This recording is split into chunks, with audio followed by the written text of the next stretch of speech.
Machado de Assis, nascido no Rio de Janeiro, no Morro do Livramento. Machado de Assis, que nasceu em 21 de junho de 1839. Alguém que não só criou uma obra inacreditável, como, por exemplo, fundou e foi o primeiro presidente da Academia Brasileira de Letras. Se Machado de Assis estivesse aqui agora, onde eu estou, e pudesse contemplar essa estupenda reunião de pessoas de muitas idades, durante todos esses dias numa Bienal do Livro, na capital mundial do livro deste ano, eu não tenho dúvida que Machado de Assis ficaria mais encantado.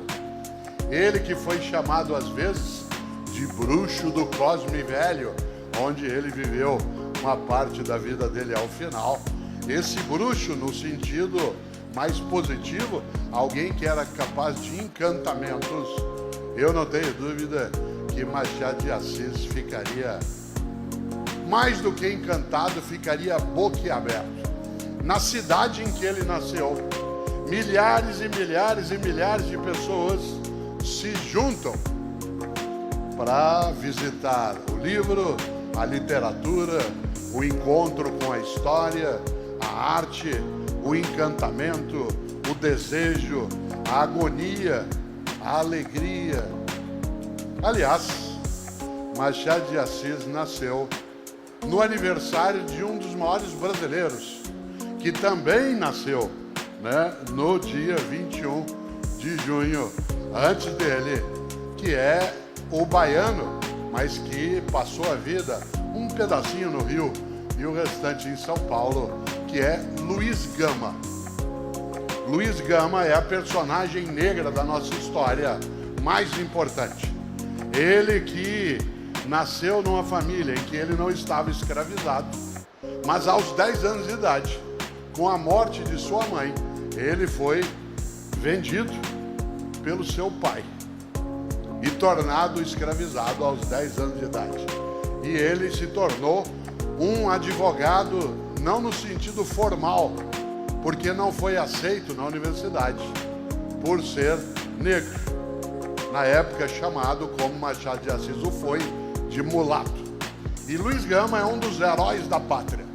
Aliás, ele, com a atividade que fez no campo do direito, foi capaz de retomar a liberdade de mais de 500 escravizados.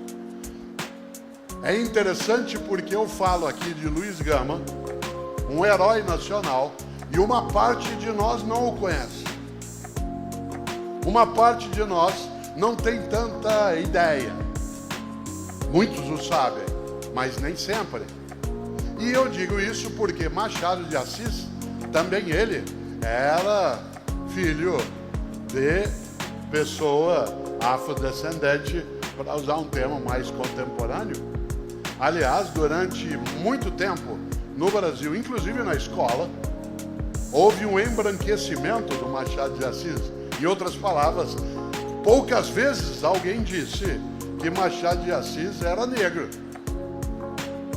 É interessante porque esse é um dos modos de romper a paz, que é o escondimento daquilo que é a identidade, a origem, a convivência, a invisibilização.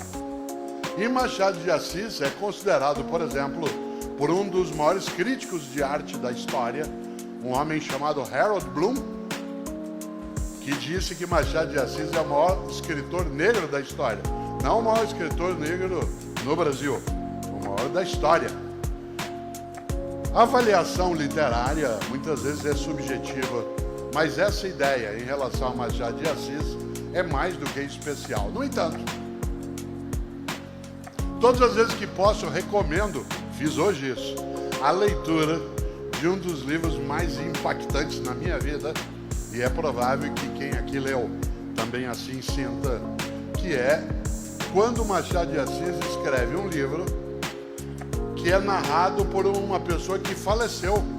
O livro é na primeira pessoa, contado por um defunto.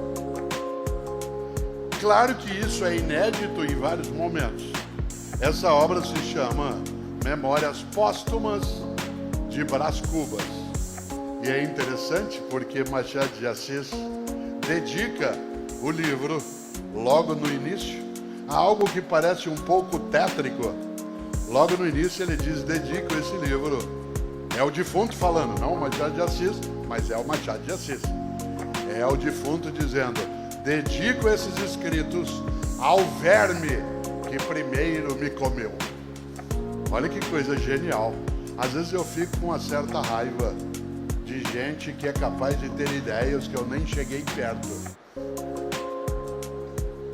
Dá uma certa inveja boa, não sei se tem inveja boa, mas ainda assim é marcante.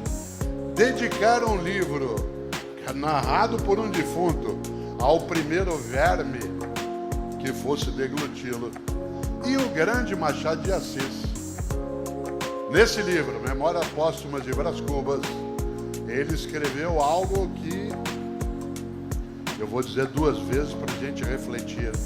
Tem muito a ver com o que nós estamos vivendo no mundo e que nós não devemos viver. Que nós até podemos, mas não devemos.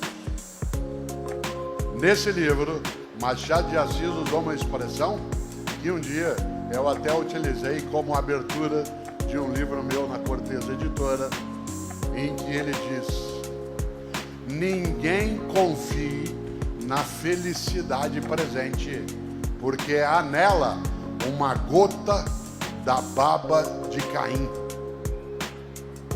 De novo, ninguém confie, ninguém se alegre com a felicidade presente, porque está nela uma gota da baba de Caim.